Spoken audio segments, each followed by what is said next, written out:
यह कहानी है उज्जैनी के राजा विक्रमादित्य की रानी मधुमालती की, जिसने उनके साथ विवाह तो किया मगर उनके पीठ पीछे ऐसा घोर विश्वासघात किया कि सुनकर किसी की भी रूह कांप जाए। जब भी राजा विक्रमादित्य अपने विशाल राजमहल से बाहर निकलते, अपनी प्रजा के सुख दुख जानने के लिए भेष बदलकर राज्य में घूमने जाते, तब एक फकीर, जो फकीरों के नाम पर बदनुमा दाग था, चुपके से महल के पिछवाड़े वाले दरवाजे पर खटखटाता। यह फकीर कोई सच्चा सन्यासी नहीं बल्कि एक खतरनाक तांत्रिक था। इतना ही नहीं, यह फकीर रानी मधुमालती का गुप्त प्रेमी था। इन दोनों के बीच गैर कानूनी और पापपूर्ण संबंध थे। रानी मधुमालती, जो राजा की गैर मौजूदगी में पूरे महल की कमान संभालती थी, पहले इधर उधर नजर दौड़ाती कि कहीं कोई पहरेदार या दासी तो निगाह नहीं रख रही। जब उसे पूरा यकीन हो जाता कि चारों तरफ सन्नाटा है और कोई नहीं देख रहा, तब वह धीरे से दरवाजा खोलती। फकीर अंदर घुसता और दोनों मिलकर एकांत कक्ष में घंटों समय गुजारते, प्रेमालाप करते और कामुक खेल खेलते। जैसे ही राजा के महल लौटने का वक्त करीब आता, फकीर गायब हो जाता। यह गंदा सिलसिला महीनों तक चलता रहा और महान राजा विक्रमादित्य को इसकी भनक तक नहीं लगी। विक्रमादित्य का सारा जीवन तो अपनी प्रजा के लिए कुर्बान था। वह सुबह उठते ही राजकाज संभालते, न्याय बांटते, फिर भेष बदलकर प्रजा के बीच घुल मिल जाते। वह अपनी प्रजा को अपने पुत्र पुत्रियों की तरह प्यार करते थे। हर रोज वह राज्य के कोने कोने में भ्रमण करते, देखते कि कहीं कोई मंत्री या अधिकारी किसी गरीब, अनाथ या कमजोर प्रजाजन को सताया तो नहीं रहा। रात में भी वे 3-4 बार चुपके से राज्य का चक्कर लगाते, ताकि रात के अंधेरे में कोई चोर डाकू या दुष्ट प्रजा को तंग न कर सके। उनके शासन में चोरी लूट की कोई हिम्मत नहीं करता था। कहते हैं विक्रमादित्य के राज में लोग बिना ताले की वाड़ लगाए चैन की बंसी बजाते सोते थे। इतना सुरक्षित था उनका राज्य। एक दिन की बात है, दिन की सैर के दौरान विक्रमादित्य भेष बदलकर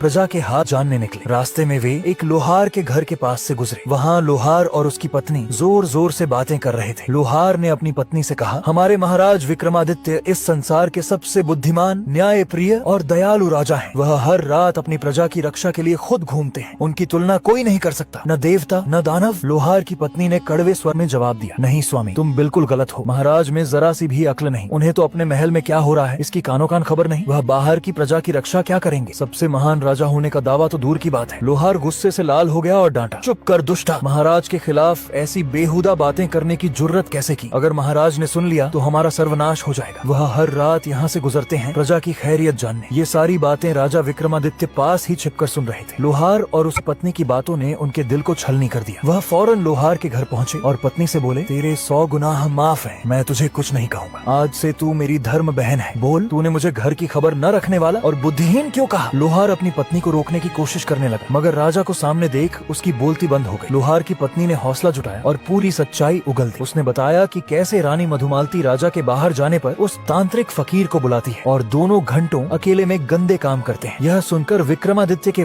पैरों तले जमीन खिसक गई। उन्होंने पूछा, क्या जो तू कह रही है वह सच है? पत्नी ने मजबूती से कहा, हाँ महाराज, यह शुद्ध सत्य है। अगर आप खुद सच देखना चाहते हैं तो आज जब आप प्रजा दर्शन के लिए बाहर जाएं तो चुपके से नजर रखें। मैं दावे से कहती हूँ वह फकीर जरूर आएगा। विक्रमादित्य ने ठान लिया कि इस घृणित सच को बेनकाब करेंगे। उस रात उन्होंने रानी मधुमालती से कहा, प्रिय, मैं प्रजा के सुख दुख जानने महल से बाहर जा रहा हूँ, तुम सारे दरवाजे बंद कर लेना। ऐसा कहकर राजा घोड़े पर सवार होकर महल से निकल गए। मगर आज वे सच का पता लगाने के इरादे से थे। रानी मधुमालती ने झरोखे से देखा कि राजा दूर चले गए हैं। हर बार की तरह वह फकीर आया और रानी से बोला, प्रियतमा, जल्दी गर्म दूध और मिठाई का इंतजाम करो। रानी ने फकीर के लिए गर्म दूध तैयार किया और वह आराम करने लगा। इधर राजा विक्रमादित्य चुपके से घोड़े सहित वापस लौटे और छिपकर महल की दीवार फांदकर उस कक्ष की छत पर चढ़ गए जहाँ रानी और फकीर थे। राजा ने छत में एक छोटा छेद किया ताकि अंदर का नजारा देख सके। जैसे ही झांका, वह दृश्य देख उनका खून खौल उठा। रानी मधुमालती और फकीर एक दूसरे के आलिंगन में लिप्त थे, प्रेम भरी फुसफुसाहटें कर रहे थे। राजा नीचे कूदकर दोनों को मौत की सजा देने ही वाले थे कि तभी रानी ने फकीर से पूछा, प्राणनाथ, तुम तो महान तांत्रिक हो, अनगिनत सिद्धियां हैं तुम में, बताओ इस वक्त महाराज विक्रमादित्य कहाँ हैं? फकीर ने आंखें बंद की और अचानक उसका चेहरा सफेद पड़ गया। रानी घबराकर बोली, क्या हुआ? तुम इतने डरे हुए क्यों? फकीर ने व्यंग्य भरी हंसी हंसकर कहा, प्रिय, राजा विक्रमादित्य इसी छत से हमें देख रहे थे, मगर मैंने अपनी तांत्रिक शक्तियों से उन्हें एक विशाल काले भालू में बदल दिया है। अब हमें किसी का डर नहीं। उधर राजा विक्रमादित्य अब एक भयंकर काले भालू के रूप में थे। महल के बाहर असहाय होकर इधर उधर भटक रहे थे। उनके तेजस्वी नेत्रों में लाचारी झलक रही थी, मगर उनकी आत्मा में अभी भी वह राजसी गरिमा जिंदा थी। कोई उन्हें पहचान नहीं पा रहा था। न कोई मदद को आया, न किसी ने उस भालू के भीतर छिपे महान सम्राट को देखा। इन विकट क्षणों में उन्हें अपनी धर्म बहन की याद आई। मन भर आया, वह तो जरूर मुझे पहचान लेगी, उन्होंने सोचा। उम्मीद की किरण पकड़कर वे लोहार के घर की ओर लपके। लोहार की पत्नी ने जैसे ही उन्हें देखा, उसकी आंखें आश्चर्य और ममता से भर गईं। वह चिल्लाई, स्वामी देखो तो, हमारे महाराज आ रहे हैं। लोहार घबरा गया, फुसफुसाकर बोला, पागल हो गई हो, धीरे बोलो, किसी ने सुन लिया तो फांसी हो जाएगी। कल तूने महाराज को बेवकूफ कहा था और आज एक भालू को महाराज बता रही है, कहीं तेरी अक्ल तो नहीं खराब हो गई। मगर पत्नी की आंखों में अटूट विश्वास था। वह बोली, स्वामी ये हमारे महाराज ही हैं, चलो खुद देख लो। वह स्त्री कोई साधारण औरत नहीं थी, उसमें 14 कलाएं समाई थी। जब वह भालू के पास पहुंची तो प्रेम से उसकी पीठ सहला, जैसे बहन भाई के दर्द को मिटाना चाहती हो। फिर पूजा घर से गंगा जल लाई और प्यार से राजा पर छिड़का। जल छूते ही चमकदार प्रकाश फैला और राजा विक्रमादित्य फिर से अपने मूल रूप में आ गए। राजा की आंखें नम हो गई। उन्होंने हाथ जोड़कर कहा, बहन तूने जो कहा वह बिल्कुल सच था। आज तेरे कारण मैं फिर से खुद को पा सका। मगर उस तांत्रिक को हराना आसान नहीं। लोहार की पत्नी ने गंभीरता से कहा, महाराज एक ही उपाय है, मैं आपको कुछ जादुई खड़ाऊ दूंगी